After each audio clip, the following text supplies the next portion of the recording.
इस वीडियो में हम बात करेंगे why hard work is not enough. सिर्फ मेहनत से कुछ नहीं हो सकता, ठीक है। कुछ नहीं हो सकता, कहाँ कुछ नहीं हो सकता? मनी गेम में,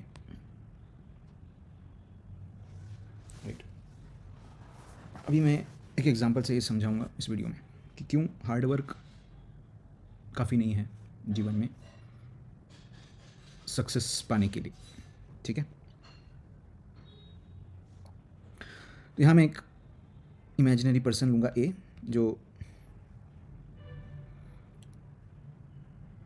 सैलरीड एम्प्लॉय है।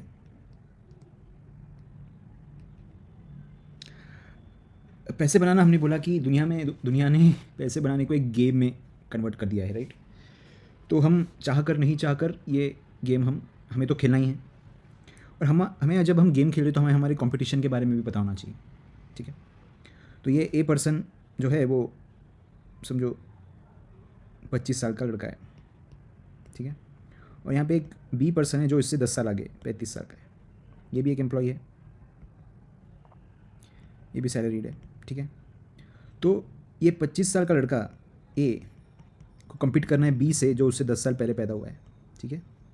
तो इसके पास एक्सपीरियंस ज़्यादा है, दुनिया का नॉलेज ज़्यादा है, इसको इससे कम्पीट करना है। इतना ही नहीं, ठीक है। यहाँ पे एक बंदा सी है, ठीक है, जो रिटायर्ड है, जो समझो 65 ईयर्स का है, ठीक है। इसके पास एक्सपीरियंस भी है, पैसा भी है और बहुत सारे एसेट्स भी हैं, ठीक है। तो ये तीनों भी इस मनी गेम में पार्टिसिपेंट्स हैं। इसके अलावा एक और एक बंदा है डी, जिसके परिवार बहुत अमीर है। वो है 10 साल का, चलो 10 नहीं 20 साल का पकड़ते हैं। 20 साल का है, जिसका पास एक्सपीरियंस नहीं है, जॉब भी नहीं है, बट उसके पास पिताजी के पास पैसे हैं, वो अमीर घर का है, ठीक है, रिच किड। अभी इन सब को गेम तो एक ही खेलना है, वो गेम का नाम है मनी गेम, ठीक है। Everybody is playing the same money game, ठीक है। अभी मैं ए की बात करता हूँ, ठीक है। ए ने बहुत बहुत मेहनती है, ठीक है। तो हम इसके नेटवर्थ को दो हिस्सों में बांटेंगे, right. Baseline net worth, baseline plus income net worth, income net worth plus baseline net worth, ठीक है। क्योंकि ये मिडिल क्लास है या गरीब घर का है, उसके पास बेसलाइन तो बहुत कम होगा, ठीक है। तो इसको ज़ीरो पकड़ लेते हैं, राइट, अप्रॉक्सीमेटली ज़ीरो, राइट। उसके पास कुछ है नहीं, वो नौकरी कर रहा है, वो नौकरी में बड़ा मेहनत कर रहा है, ठीक है। उसकी उसकी तनख्वाह है 10 लाख रुपए पर ईयर, समझो, ठीक है।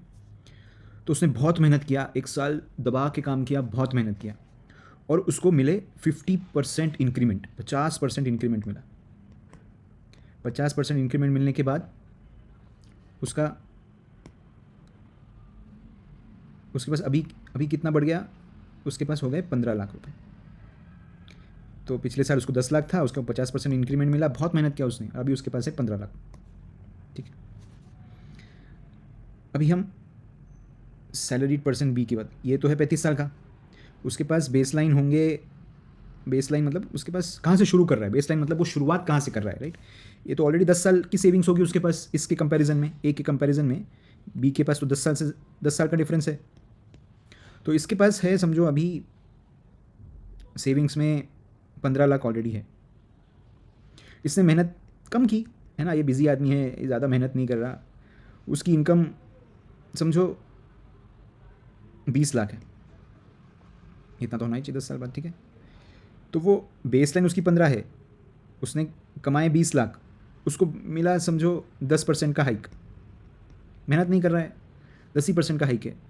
तो भी ये 20 लाख पे वो कमाएगा 1 लाख, 10% हाइक पे, तो वो 21 लाख हो गया। और ये 15% पे समझो वो 1 लाख कमा ही लेता है 15% पे भी, स्टॉक मार्केट ये वो करके। तो इसके हो गए 22 लाख। इसने बहुत मेहनत की, बहुत इंटेलिजेंट है, बहुत दिमाग लगाया, पूरी दिन रात एक कर दी, उसको 50% हाइक भी मिला, बट उसको उसके पास है 15 लाख। इसने कम मेहनत किया, बट क्योंकि उसका बेस लाइन अच्छा है, राइट, इसको मिले 22 लाख। अभी ये बंदा, इसका बेस लाइन समझो 1 करोड़ है, उसकी इनकम एडिशनल वो तो काम नहीं कर रहा, तो उसकी इनकम 0 है, बट इस 1 करोड़ पे उसको समझो 20% का इंटरेस्ट मिला, राइट, स्टॉक मार्केट ये वो, राइट, 20% का उसको पे आउट मिला। तो ये हो गए 20 लाख, ठीक है। और समझो पार्ट टाइम में वो छोटा मोटा काम कर लेता है, समझो 5 लाख उसने कमा लिए, ठीक है, पार्ट टाइम कंसल्टिंग में 5 लाख कमा लिए, तो ये हो गए 25 लाख। ये बंदा 20 साल का है, उसके पापा के पास 5 करोड़ की प्रॉपर्टी है, 5 करोड़ उसने उसके नाम कर दिए, वॉट एवर रीज़न, ठीक है। इनकम तो है नहीं कुछ, इनकम सिर्फ एफडी इनकम है। एफडी में समझो उसने 10% कमा लिए कुछ तो भी करके, तो भी ये 50 लाख कमा लेगा, ठीक है। अब समझ रहे हो कि मेहनत तो करना ही है आपके पास, मेहनत नहीं करोगे तो इधर तक भी नहीं पहुंचोगे। बात समझो, मेहनत ज़रूरी है, बट मेहनत काफ़ी नहीं है, क्योंकि अगर आपका बेसलाइन बहुत कम है ना, अगर आपका बेसलाइन जो है बहुत कम है, सारा खेल तो बेसलाइन का है। और जो भी गरीब या मिडिल क्लास से आता है नौकरी करके मेहनत करने, और ये सोचता है कि मैं नौकरी करके मेहनत करके कहीं पे पहुंच जाऊंगा, और इसके लिए वो सिर्फ और सिर्फ नौकरी पे ही ध्यान देता है, तो वो अपने साथ गलत कर रहा होता है। आप समझो एवरी ईयर इनका परचेसिंग पावर बढ़ जाएगा, एवरी ईयर बी का परचेसिंग पावर बढ़ रहा है, सी का बढ़ रहा है, डी का बढ़ रहा है, क्योंकि उनकी जो बेसलाइन है वो तुमसे ज़्यादा है। तो ये गेम तो कभी मेरिट और हार्डवर्क का था ही नहीं। हमें बचपन से ऐसा सिखाया जाता है, ठीक है, जो भी है, ठीक है, हमें ऐसा लगता है कि गेम जो मैं जीतने के लिए मुझे हार्डवर्क प्लस मेरिट की ज़रूरत होगी।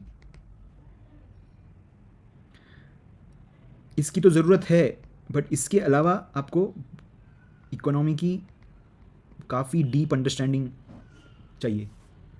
आपको ये समझ में आना चाहिए कि आपका क्योंकि बेस लाइन बहुत कम है, तो आपका जो सिर्फ मेहनत और हार्डवर्क से काम नहीं चलेगा, आपको सिस्टम को और इकोनॉमी को एक तरीके से हैक करना पड़ेगा, ताकि आपका जो नेटवर्थ है उसकी स्पीड ऑफ ग्रोथ बाकियों से ज़्यादा हो।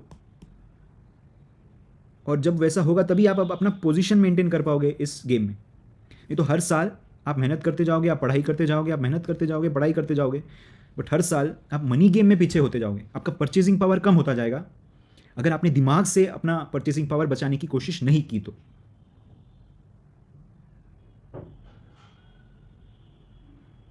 तो मनी गेम में जीतने के लिए सिर्फ हार्डवर्क और मेहनत काफ़ी नहीं है, ये चाहिए, बहुत ज़रूरी है।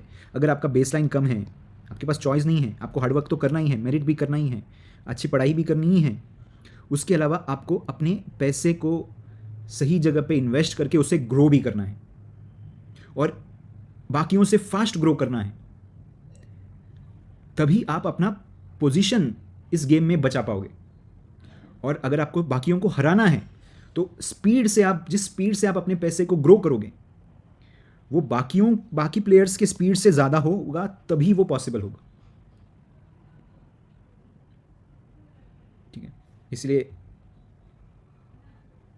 आपको सभी को, जो भी सैलरीड हैं और ये सोच रहे हैं कि हार्डवर्क और इंटेलिजेंस या मेरिट से मेरा काम हो जाएगा इस दुनिया में, तो आप गलत सोच रहे हो, जाग जाओ।